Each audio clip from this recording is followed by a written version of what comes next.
गत पाठ में हमने पादपों में पोषण के बारे में पढ़ा था, उसके बारे में अध्ययन किया था। अब पाठ कक्षा 7वीं विषय विज्ञान पाठ नंबर 2, पाठ का नाम है प्राणियों में पोषण। हरे पौधे तो अपने आप स्वयं भोजन बना लेते हैं, लेकिन जीव जंतु या प्राणी अपना भोजन स्वयं नहीं बना पाते हैं। तो वो भोजन कहाँ से प्राप्त करते हैं? वे भोजन पेड़ पौधों से व उनके उत्पाद से प्राप्त करते हैं। अब ये भोजन जो प्राप्त कर रहे हैं वो क्या काम करता है हमारे शरीर में?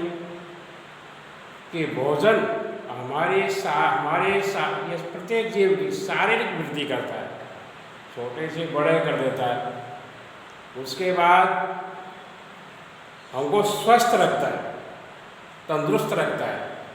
और तीसरा काम है कि यह हमको गति प्रदान करता है। अगर भोजन नहीं करें हम एक दिन भी, तो हम बहुत जल्दी चारपाई पकड़ लेंगे और कह देंगे घर वालों से हमसे आज कोई काम नहीं होगा। तो यो क्यों नहीं होगा? क्यों? हमने भोजन नहीं किया। तो भोजन हमें गति प्रदान करता है, गतिशील बनाता है। इस प्रकार अब भोजन में कौन कौन से पोषक तत्व पाए जाते हैं, उनके नाम भी हमने गत पाठ में अध्ययन किया था। प्राणियों में जो पोषण है उसमें 3 बात सम्मिलित रहती है। एक तो पोषक तत्वों की आवश्यकता, दूसरा भोजन अंतर्ग्रहण की विधि, तीसरा इसके उपयोग करने की विधि। ये 3 बातें इस पोषण में सम्मिलित रहती हैं। अब पोषक तत्व कौन कौन से होते हैं एक बार फिर हम इसके बारे में सुन लेते हैं। पहला है कार्बोहाइड्रेट, दूसरा है प्रोटीन, तीसरा है वसा, विटामिन, जल, खनिज लवण और फाइबर्स। ये सब हमारे भोजन के मुख्य पोषक तत्व होते हैं। अब जो ये जटिल जो पदार्थ है जैसे कार्बोहाइड्रेट, प्रोटीन, वसा, इनको जीव सीधे सीधे ग्रहण नहीं कर पाता है। तो कैसे करता है? इनको सरल पदार्थों में तोड़ा जाता है, तब जाके वो इनको अधिकांश जीव फिर ग्रहण करते हैं। अब इसके लिए एक ही क्रिया रेखा चित्र इसमें दर्शाया गया। जटिल खाद्य पदार्थों का सरल पदार्थों में टूटना विखंडन कहलाता है। यानी कि जटिल खाद्य पदार्थ को तोड़कर ही वह प्रत्येक जीव ग्रहण करता है। तो ये देखिए जटिल खाद्य पदार्थ है, इसको जब तोड़ा जाता है तो इस प्रकार इसके में छोटे छोटे कण टुकड़े हो जाते हैं खाद्य पदार्थ के या पोषक तत्व। तो इन जब टुकड़े ऐसे हो जाते हैं तभी कोई भी जीव इसको ग्रहण कर पाता है। तो ये क्रिया क्या कहलाती है? पाचन। क्या क्रिया कहलाती है? पाचन। जैसे हम भोजन करते हैं तो हमारे आहार नाल में जाता है, वहाँ पर इसका पाचन का मतलब होता है भोजन छोटे छोटे टुकड़ों में टूट जाता है, तब जाके हमारी आहार नाल उसका अवशोषण कर पाती है और अनपचित भोजन मलाशय द्वारा बाहर विसर्जित कर दिया जाता है। अब आता है जो अगला जो बिंदु है, खाद्य अंतर्ग्रहण की विधियाँ। खाद्य अंतर्ग्रहण की विधियाँ यानी कि खाद्य अंतर्ग्रहण की विधियाँ मतलब खाद्य अंतर्ग्रहण कैसे कहते हैं? तो कहते किसे? कि भोजन को शरीर में लेना अंतर्ग्रहण कहलाता है। अब ये भोजन क्या सारे जीव एक जैसे ही एक ऐसी विधि का उपयोग करते हैं कि भोजन ग्रहण करने का, तो आप इसका उत्तर देंगे नहीं। प्रत्येक जीव अपनी अलग अलग विधियों से भोजन को ग्रहण करता है। अब ये अलग अलग विधि कौन सी हैं जो आपको वहाँ पर उनके नाम लिखे हुए हैं। छीलना, तो कुछ जीव तो छीलकर उस खाद्य पदार्थ को फिर वो ग्रहण करते हैं। चबाना, भोजन को अंदर लेते हैं फिर उसको चबाते हैं, छोटे छोटे टुकड़ों में करके फिर उसको ग्रहण करते हैं। काटना, तो उस भोजन को काट के उसको ग्रहण करते हैं, उसे पकड़ के ग्रहण करते हैं, कुछ सीधे ही निकल जाते हैं। जैसा ये अपने भोजन को सीधे ही निकल जाता है, कोई काटता पीटता छीलना कुछ काम नहीं करता, पकड़ा भोजन को और अंदर ले लिया।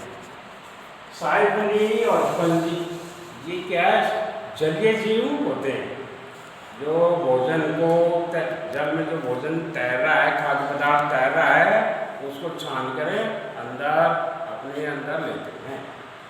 चूषण, तितली, मधुमक्खी, भंवरा, ये फूलों के या पुष्पों के मकरंद का चूषण करते हैं। इस प्रकार ये नली द्वारा भोजन के उस द्रव पदार्थ को अपने अंदर लेते हैं, वो चूषण कहलाता है। तो ये सारी विधियां आनंद ग्रहण की हैं। अगला जो हमारा जो महत्वपूर्ण, बहुत ही महत्वपूर्ण है, ज़्यादातर परीक्षा में इसमें से प्रश्न आते हैं। स्टार फिश, ये किस प्रकार अपना भोजन ग्रहण करते हैं? तो स्टार फिश का अर्थ सुन लीजिए। स्टार यानी तारा होता है, फिश यानी मछली होती है। तो तारे के आकृति की इसका चित्र भी बना हुआ है, ये तारे के आकार की ही होती है। देखिए इसमें 5 भुजाएं होती हैं, बीच में इसका मुख होता है। अब ये भोजन ग्रहण कैसे करती है?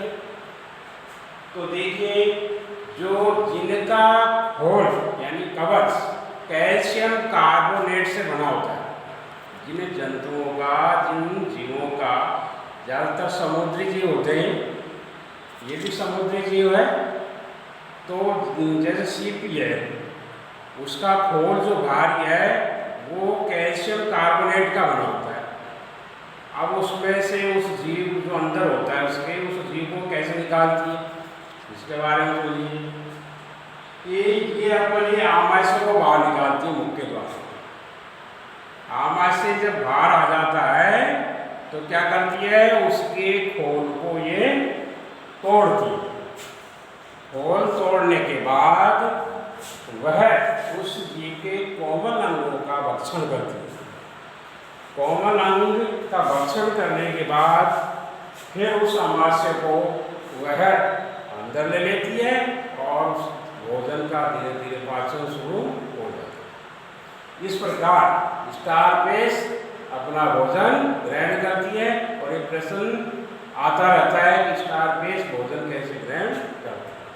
तो ये चित्र आपको बनाना है। मैंने आपको इसका वर्णन बता दिया कि भोजन कैसे ग्रहण करती है, ये याद रखना। अगला जो बिंदु है हमारा, मानव में पाचन। मानव तो अपन नहीं, अब इसमें पाचन कैसे होता है? तो देखिए, हम भोजन ग्रहण करते हैं, उसका पाचन होता है और पाचन के बाद उसका हम उपभोग करते हैं, तब जाके हमारा शरीर कार्य करता है। अब ये भोजन ग्रहण कैसे करते हैं कि एक नली, सतत नली होती है और जो हमारी मुख गुहा से लेके मलाशय गुदा तक जाती है। देखिए ये मुख गुहा, ये मुँह है, मुख गुहा से मुख जो मुख गुहा में खुलता है, ये फिर एक नली है। ये पूरी नली यहाँ से यहाँ तक घुंडीदार बनकर और ये मलाशय अंत गुदादार है, इसके द्वारा बाहर करता है, बाहर खुलता है। अब इसे नली के यानी कि इसको हारनाल कहते हैं।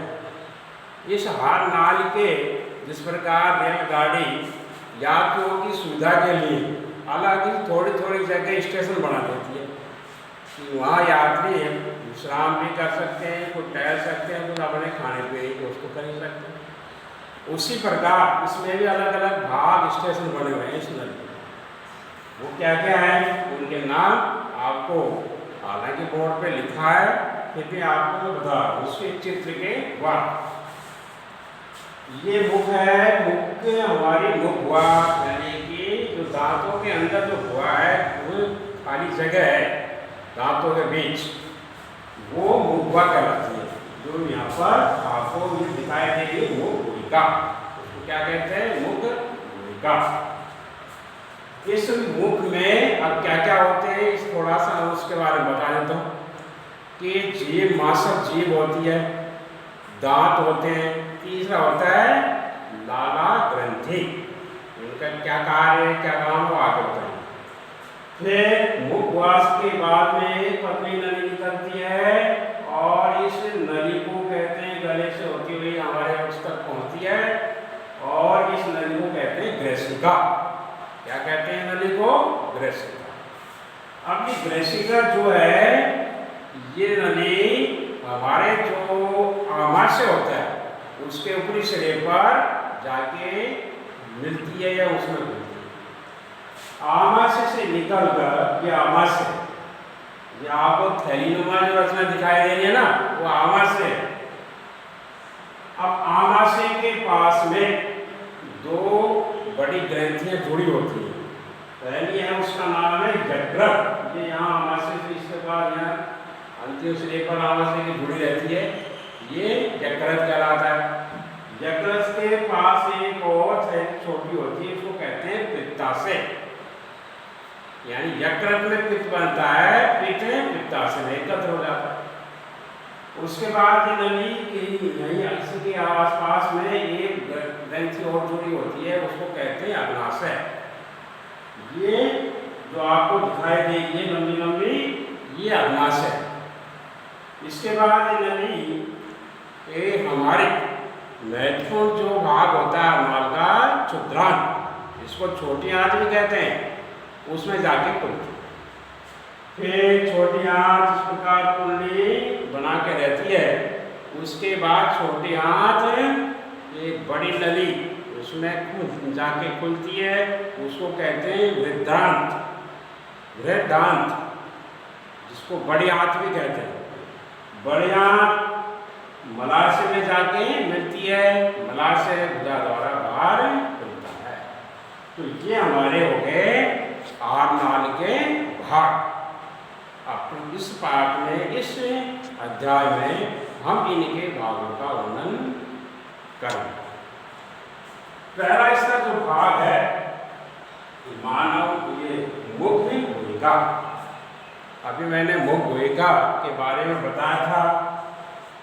ये मुख भूमिका है, मुंह है जो मुख भूमिका में खुलता है, जिसमें दांत होते हैं, जीभ होती है और लाला ग्रंथि होती है। अब पहला हम भाग लेते हैं इसका दांत। देखिए बचपन जब यानी कि बालक छोटा होता है, फिर वो बड़ा होता जाता है, तो उसमें दांत निकलना शुरू हो जाता है। वो दांत निकलते हैं तो 8 साल के बाद या 8 साल से पहले वो दांत उसके मुंह से हट जाते हैं, यानी कि टूट जाते हैं। और उन दांतों को कहते हैं दूध के दांत, जो अपन सबके ही अपन ने देखा है कि दांत जैसे हम बड़े हुए 8 साल के हुए और मुंह से निकल जाएंगे, टूट के गिर जाएंगे। उनकी जगह पे दूसरे दांत आते हैं। उन दांतों को कहते हैं स्थायी दांत, वो आपके पूरी उम्र तक चलेंगे। फिर आपकी जैसे उम्र ढल गई, यानी बुढ़ापा आ गया, बुढ़ापे में फिर वो टूटना शुरू हो जाता है, तो उनको स्थायी दांत कहते हैं। अब ये दांत क्या काम करते हैं, यह इनका कोई प्रकार भी है, इनकी कोई व्यवस्था भी है क्या नहीं, तो इसके बारे में हम बता रहे हैं। इसकी एक परिभाषा थी कि शरीर में भोजन ग्रहण करना अंतःग्रहण कहलाता है। इसे मुख इकाई में ये बिंदु है जो अपन ने इसकी चर्चा पहले कर दी थी, इसलिए नहीं बता रहा हूँ वापस। तो ये दांतों की व्यवस्था है हमारा। एक जबड़ा, आपने निचला जबड़ा मैंने आपको यहाँ बना रखा है। इस जबड़े में यानी कि हमारे जो दांत होते हैं स्थायी दांत, वो 32 होते हैं दोनों जबड़ों में। एक जबड़े में कितने हो गए? 16, और उस 16 ही ऊपरी जबड़े में होते हैं। अब ये कितने कितने होते हैं, क्या कार्य करते हैं, देखिए यहाँ इसकी व्यवस्था है कि ये दांत, जो दांत होता है वह मसूड़े के अंदर एक गतिका में फिट रहता है या व्यवस्थित रहता है। ये नहीं उठा के लगा दिया कोई, कहीं भी कोई भी दांत को लगा दिया, ऐसा नहीं होता है। सबकी व्यवस्था निश्चित होती है और कार्य निश्चित होते हैं, संख्या भी निश्चित है। तो देखिए सबसे पहले ये जो दांत आपको दिखाई दे रहा है यहाँ पर, ये 4 रेखाएं इससे जुड़ी हुई हैं। ये 4 रेखाएं क्यों है कि निचले जबड़े में ये 4 दांत होते हैं और 4 ऊपर होते हैं, तो कुल संख्या इनकी होगी 8, और इनका नाम है कृतनक। क्या नाम है? कृतनक। उसके बाद कार्य की बात बताएंगे, पहले इनकी कौन कौन सी किसको क्या कहते हैं और नाम बता। उसके बाद हमारे दोनों तरफ नुकीले दांत होते हैं, एक इधर और एक इधर, एक ऊपरी जबड़े में इधर बाईं तरफ और एक दाईं तरफ। तो ये नुकीले होते हैं, नुकीले होने के कारण इनको रत्नक कहते हैं। क्या नाम कहते हैं? रत्नक। यानी एक जबड़े में ये 2 दांत, तो इससे 2 लाइन आपको दिखा रखी। इसके बाद जो अगले दांत जो होते हैं अग्रचर्वणक होते हैं। क्या कहलाते हैं वो? अग्रचर्वणक। इससे 4, 2 इधर और 2 इधर, यानी कि दोनों तरफ से 2 लाइन आपको दिखा रखी है। कहने का अर्थ है कि ये इनकी संख्या एक जबड़े में 4 होती है। कितनी होती है? 4। उसके ऊपर चर्वणक होते हैं। उसके ऊपर क्या होते हैं? चर्वणक। तो इससे 3 रेखाएं निकल रही है, 1 2 3, इधर भी 1 2 3, यानी कि 3 3 6 ये होते एक जबड़े, और 6 ऊपर जबड़े में होते हैं, इनकी संख्या कुल हो गई 12। इस प्रकार हमारे जबड़े में 32 दांत होते हैं। अब इनके कार्य के बारे में थोड़ा सा हमें आपको बता रहा हूँ। जो कृतनक जो दांत होते हैं ये भोजन को कुतरने का काम करते हैं। जैसे आपने गिलहरियों को देखा होगा, चूहे को देखा होगा कि वो भोजन को चबाने का काम नहीं करते, सिर्फ में अपने अगले दांतों से कुतरते हैं, छोटे छोटे टुकड़ों में बदल देते हैं। जैसे अपन भोजन लेते हैं, अपन तो डांट के द्वारा उसको छोटे छोटे टुकड़ों में बदलते हैं, लेकिन ये छोटे टुकड़ों में बदलने का काम इसके कृतनक दांत ही करते हैं, गिलहरी, चूहा वगैरह जिनके। उसके बाद आते हैं रत्नक। आपने सर्प है, कुत्ता है, बिल्ली है, पहले हम भी मांसाहारी जब हुआ करते थे, जंगलों में घुमा करते थे, वन मानुष कहलाते थे, तब ये रत्नक हमारे भी कुत्ता बिल्ली सर्प की तरह लंबे लंबे हुआ करते थे। जब इनका उपयोग कम हो गया तो क्या हुआ कि कोई भी चीज़ दे दो, जब उपयोग नहीं होता है उस चीज़ का, तो धीरे धीरे उसका क्षय होने लग जाता है, यानी कि घटने लग जाती है। तो हमारे इन रत्नक दांत जो पहले लंबे थे उनका उपयोग फिर जैसे जैसे मानव ने विकास किया, मांसाहारी से वो शाकाहारी में आ गया, तो इनका उपयोग कम हो गया। तो ये रत्नक अब सिर्फ नाम मात्र के रहे, चीरने फाड़ने का काम करते हैं। मांस को पकड़ा और चीरा और फिर बहुत छोटे टुकड़े करे अंदर ले लिया, तो चीरने फाड़ने का काम ये रत्नक करते हैं। फिर अग्र चरण है और चरण, ये भोजन को पीसने का काम करते हैं। और पीस का यानी कि जैसा आटे गेहूँ को जब हम चक्की में पीसते हैं तो बिल्कुल छोटे छोटे कणों में उससे गेहूँ को कर देती है, तो वही काम ये करते हैं दोनों, चरणक और अग्र चरणक। तो ये भोजन को छोटे छोटे टुकड़ों में तोड़ने या पीसने का काम करते हैं। तो ये तो हो गए दांतों का कार्य, उनकी व्यवस्था और उनके नाम। अब भोजन इसमें मुख्य भूमिका में लाला ग्रंथि और पाई जाती है। वो लाला ग्रंथि क्या काम करती है कि भोजन में लाश स्रावित करती है।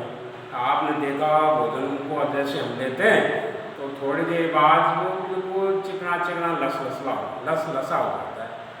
वो लसलसा क्यों हो जाता है कि लाल ग्रंथि लाश स्रावित करती है और उसको चिकनी होती है, उसको लसलसा बना देती है।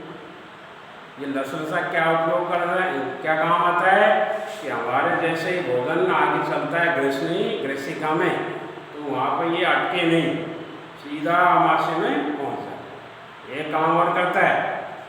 ये लाला ग्रंथि है जो, क्योंकि भोजन में मंड होता है, क्योंकि ये पेड़ पौधों से हमें भोजन मिलता है, तो पेड़ पौधों में क्या होता है मंड। पेड़ पौधों में जो भोजन में जो बनता है वो कहलाता है मंड। उस मंड को शर्करा में बदल देता है, यानी ये जो लार है या लाला रस है वो मंड को शर्करा में बदल देता है। अब हम कैसे मान लें कि ये शर्करा में बदलता है, नहीं बदलता है, इसके लिए एक प्रयोग करते हैं। और प्रयोग है, अभी उसका चित्र मैंने नहीं बनाया। प्रयोग कैसे, प्रयोग का वर्णन कैसे करेंगे, जो आपको मैंने पिछले पाठ में बता दिया था कि कुछ इसके निश्चित बिंदु होते हैं, कुछ बिंदुओं के आधार पर इस प्रयोग करें। पहला बिंदु अगर याद हो, आपने याद किया हो तो पहला आता है सिद्धांत, दूसरा आता है उपकरण, तीसरा आता है विधि प्रयोग। जैसे जैसे हम प्रयोग कर रहे हैं उसको सारे को इसमें लिखना है विधि में। और जो आता है अगला बिंदु वह है निष्कर्ष, कि हमने जो प्रयोग किया है उसमें हमें क्या रिजल्ट प्राप्त हुआ, वो लिखा जाता है। तो प्रयोग को इसी 4 बिंदुओं के अंतर्गत ही हम उसका वर्णन करेंगे। अब इस प्रयोग के बारे में बता दूँ, चित्र अभी नहीं बनाया, लेकिन आपको हो सकता है कि कल बता दें, क्योंकि अभी इसके बारे में वर्णन बहुत करना है। तो हमें 2 छोटी छोटी परखनली लेते हैं और थोड़ा सा चावल को उबालते हैं। 1 चम्मच चावल एक परखनली में डालते हैं, उसमें पानी मिला देते हैं थोड़ा सा, और दूसरे चम्मच को हम अपने मुंह में लेते हैं। चावल की चम्मच को जैसे मुंह में लिए थोड़ा चबाते हैं, जब वो उसकी लुगदी बन जाती है तो फिर उस परखनली में उसको डाल देते हैं, पानी 2-4 बूंद पानी डाल देते हैं।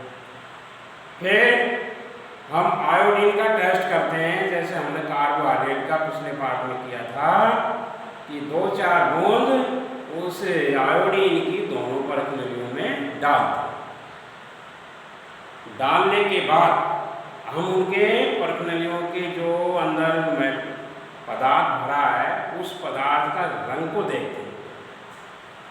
तो रंग को देखने के बाद हमको ये पता चलता है कि पहली जो परखनली थी जिसमें चावल सीधे डाले थे, उस परखनली में पदार्थ का रंग बदल जाता है। जो आपको पहले भूरा सफेद कैसे दिखाई दे रहा था वो अब नीले रंग का होता है। उसके बाद दूसरी परखनली को देखते हैं कि जैसे जब हमने उसमें आयोडीन की 2-4 बूंद डाली, उस पर कोई प्रभाव नहीं पड़ा, उसके रंग पर कोई प्रभाव ही नहीं पड़ा, जैसे डाला था वैसे के वैसे दिखाई देगी। तो इस प्रयोग से हमें ये सिद्ध होता है कि हम जो भोजन पेड़ पौधों से प्राप्त करते हैं उसमें मंड होता है, और जो हम जैसे उसको वो कोशिका में लेते हैं, चबाते हैं, उसमें लाल लाल ग्रंथि उसमें लाला रस मिलाती है और लाला रस मंड को शर्करा में बदल देता है, इसलिए उसका रंग नीला नहीं हुआ। ये हमें परिणाम मिलेगा।